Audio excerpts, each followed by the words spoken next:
चांदी, क्या ये $200 तक जाएगी या फिर से एक बड़ा क्रैश देखने को मिलेगा? हाल ही में चांदी के बाजार में जो उथल-पुथल हुई है वो सच में असाधारण है। तो चलिए उन आंकड़ों को समझते हैं जो हमें बता सकते हैं कि आगे क्या होने वाला है। देखिए, हुआ क्या, सिर्फ एक महीने के अंदर 31 दिसंबर 2025 से 29 जनवरी 2026 तक चांदी की कीमत में 72.5% की जबरदस्त तेजी आई। ये कोई मामूली बढ़त नहीं थी, ये एक असाधारण उछाल था। लेकिन कहते हैं ना, जो जितनी तेजी से ऊपर जाता है उतनी ही तेजी से नीचे भी आता है। और वही हुआ। इस रिकॉर्ड उछाल के ठीक बाद सिर्फ एक हफ्ते में चांदी 47.5% टूट गई। सोचिए, लगभग आधा मुनाफा गायब। तो ये पूरा रोलर कोस्टर राइड कुछ ऐसा दिखता है। कीमत $70 से शुरू होकर $121 के रिकॉर्ड हाई पर पहुंची, फिर धड़ाम से गिरकर $63 पर आ गई और अभी फिलहाल ये करीब $83 पर संभलने की कोशिश कर रही है। इससे साफ पता चलता है कि मार्केट में कितनी जबरदस्त वोलेटिलिटी है। तो आखिर सवाल ये उठता है कि चांदी में इतनी बड़ी उथल-पुथल हुई क्यों? क्या वजह थी इसके पीछे? इसका जवाब मार्केट के बिल्कुल बेसिक फंडामेंटल्स में छिपा है, यानी कि सप्लाई और डिमांड के खेल में। सबसे पहले तो यह समझना होगा कि सप्लाई डेफिसिट आखिर होता क्या है। देखिए, इसका सीधा सा मतलब है कि दुनिया को जितनी चांदी चाहिए उतनी पैदा ही नहीं हो रही है।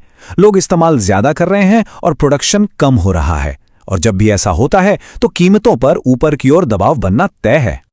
और ये कोई छोटी मोटी कमी नहीं है। हम बात कर रहे हैं 11.77 करोड़ ऑन्स की।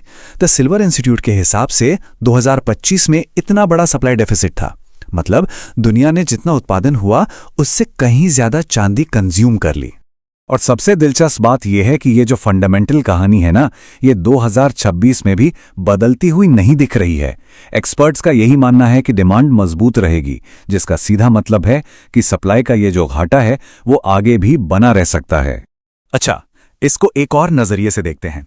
अगर हम 1980 में चांदी की जो रिकॉर्ड कीमत थी उसे आज की महंगाई के हिसाब से एडजस्ट करें तो वो कीमत करीब करीब $200 प्रति आउंस होगी।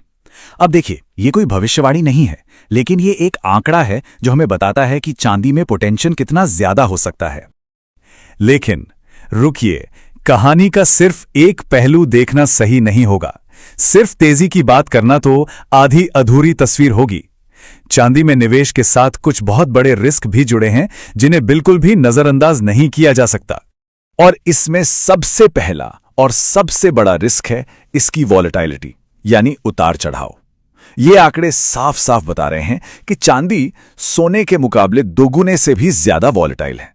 इसका मतलब यह हुआ कि इसमें जो मूव्स आते हैं वो बहुत तेज और बहुत बड़े होते हैं, चाहे वो ऊपर की तरफ हो या नीचे की तरफ। तो अगर हम इन चिंताओं को एक साथ देखें तो चार बड़ी बातें सामने आती हैं। एक, इसकी जबरदस्त वॉलेटिलिटी। दूसरा, हाल ही में जो 47.5% की भयानक गिरावट हमने देखी। तीसरा, ये डर कि जैसे ही कीमतें बढ़ेंगी लोग अपना पुराना स्टॉक बेचना शुरू कर देंगे। और चौथा, प्रॉफिट बुकिंग का प्रेशर। जिन्होंने नीचे खरीदा है वो तो अपना मुनाफा वसूलेंगे ही। तो इन सब जोखिमों के बावजूद भी मार्केट में एक बहुत ही मजबूत सिग्नल भी है जो तेजी की तरफ इशारा कर रहा है। और ये सिग्नल कहीं और से नहीं बल्कि सीधे चांदी की खदान चलाने वाली कंपनियों से आ रहा है। देखिए, चांदी के बाजार को समझने के लिए सिर्फ चांदी की कीमत देखना काफी नहीं होता।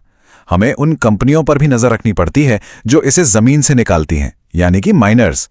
SIL और SILJ ये दो मेन ETF हैं जो इन माइनिंग कंपनियों के स्टॉक्स को ट्रैक करते हैं और अक्सर ये चांदी की कीमत को लीड करते हैं। मतलब इनकी चाल से अंदाजा लग जाता है कि चांदी किधर जा सकती है। और ये स्लाइड, ये इस पूरे एनालिसिस का शायद सबसे जरूरी हिस्सा है। जरा ध्यान से देखिए, 2025 की बड़ी रैली में माइनर्स ने चांदी से भी बेहतर परफॉर्म किया। ये एक बुलिश सिग्नल था। फिर जनवरी में जब मार्केट टॉप पर था तब माइनर्स पिछड़ गए। ये एक चेतावनी थी कि कुछ गड़बड़ हो सकती है। और सबसे जरूरी बात, फरवरी के क्रैश में जब चांदी बुरी तरह गिरी तब माइनर्स उसकी तुलना में बहुत कम गिरे और यही एक बहुत मजबूत बुलिश सिग्नल है। तो इसका मतलब क्या हुआ? इसका सीधा सा मतलब यह है कि जब गिरावट के दौरान माइनर्स चांदी से ज्यादा मजबूती दिखाते हैं तो यह बताता है कि बड़े निवेशकों का भरोसा अभी भी बना हुआ है। वो गिरावट में खरीदारी कर रहे हैं क्योंकि उन्हें लगता है कि आगे चलकर एक अच्छी रिकवरी आएगी। ठीक है, तो एक तरफ तेजी के संकेत हैं, दूसरी तरफ मंदी के। इन सबको मिलाकर अब हमें आगे किन लेवल्स पर, किन सिग्नल्स पर नजर रखनी है। चलिए अब उन मुख्य स्तरों की बात करते हैं जो आने वाले हफ्तों में डिसाइडिंग फैक्टर होंगे। सबसे पहला और सबसे ऊपर का लेवल है 121.78। ये चांदी का ऑल टाइम हाई है।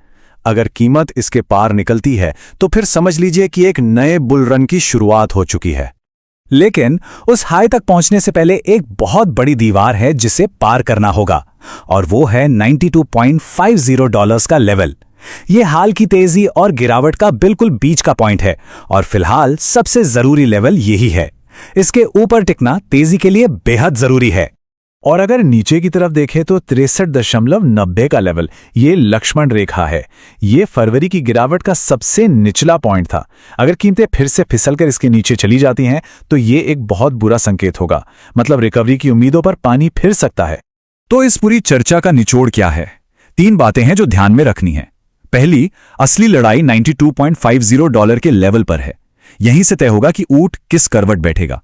दूसरी, माइनर्स का परफॉर्मेंस देखते रहना है, वो एक कंफर्मेशन सिग्नल होगा। और तीसरी, इस मार्केट की वॉलेटिलिटी को कभी हल्के में नहीं लेना है। तो आखिर में हम इसी बड़े सवाल पर आके रुकते हैं। एक तरफ है माइनर्स जो एक मजबूत बुलिश सिग्नल दे रहे हैं, और दूसरी तरफ है मार्केट की ये भयानक वॉलेटिलिटी। आने वाले वक्त में इन दोनों ताकतों में से जीत किसकी होगी? बस यही सवाल है जो चांदी का भविष्य तय करेगा।